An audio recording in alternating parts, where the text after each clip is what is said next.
Hello friends, I am going to read an editorial Maintaining India's Progress in Food Safety Standards by Pawan Agarwal. He is the former CEO of the Food Safety and Standards Authority of India. This year, 2025, the theme of World Food Safety Day, which is observed on June 7, is Food Safety Science in Action. It is an opportune moment to reflect on India's journey, evolving from a narrow focus on preventing food adulteration to embracing a more comprehensive science based approach to food safety. But despite the progress, there are gaps and challenges.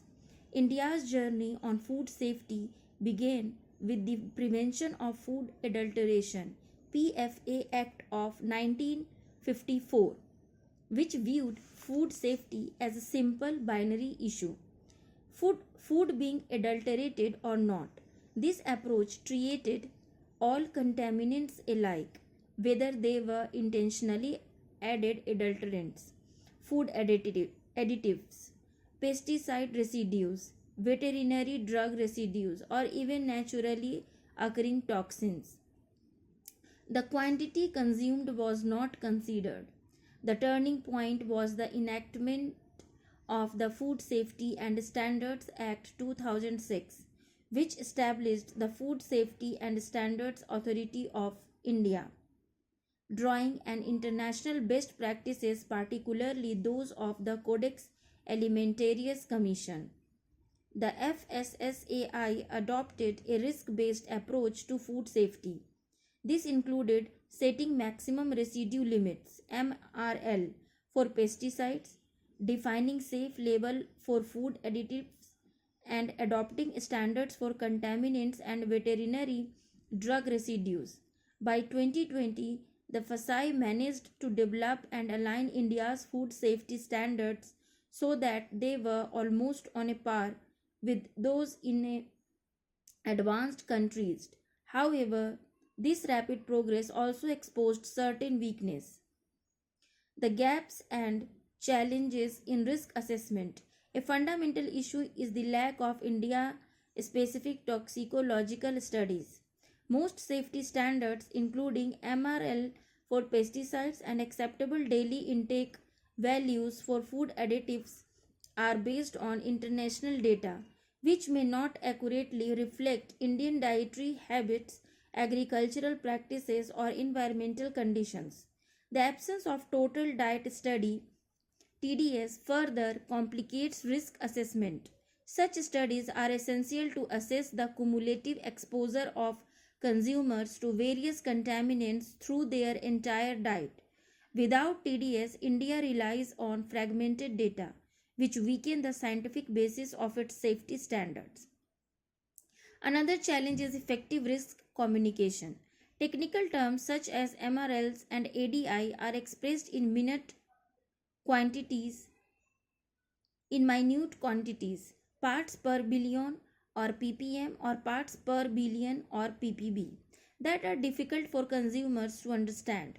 These can lead to confusion, especially when safety limits are revised.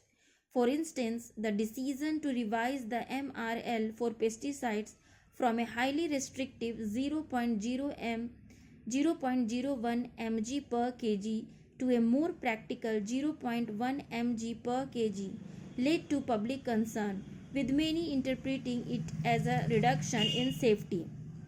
An example of legacy issues.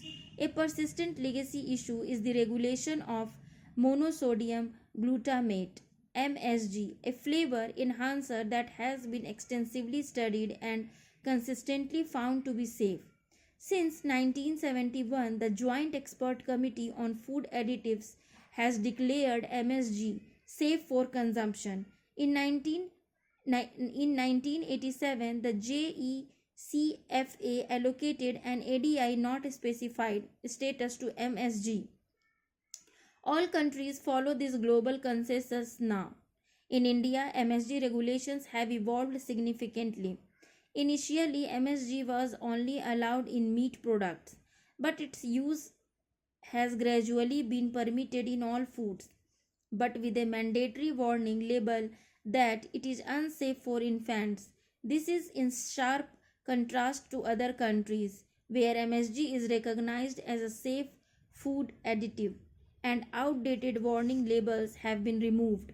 The warning label in India is misleading because glutamates, naturally occurring compounds chemically identical to MSG, are abundant in everyday foods such as tomato, mushroom, and garlic, as well as breast milk.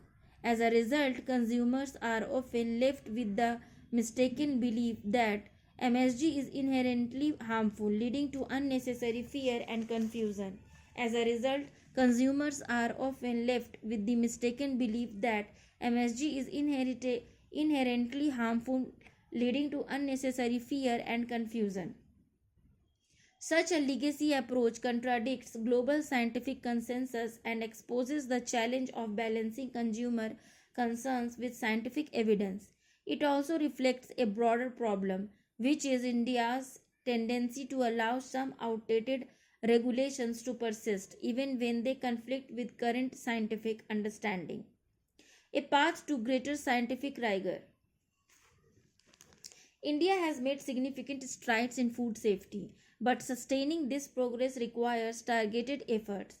Investing in India specific research, including localized toxicological studies and a comprehensive TDS, is vital to understand cumulative exposure to contaminants.